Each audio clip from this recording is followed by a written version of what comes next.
در دنیای صنعت کیفیت و دوام حرف اول رو میزنه. انتخاب مواد اولیه مناسب نقش تعیین کننده در توسعه تجارت شما داره.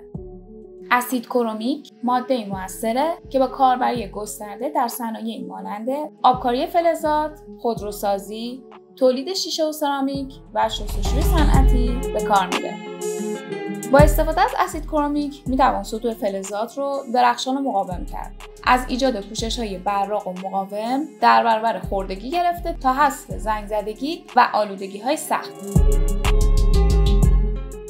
اسید کرومیک تولید روسیه، ترکیه، آفریقای جنوبی، چین و فنلاند با بسته‌بندی در بشکه‌های فلزی 25 و 50 کیلوگرمی آماده عرضه به بازار است.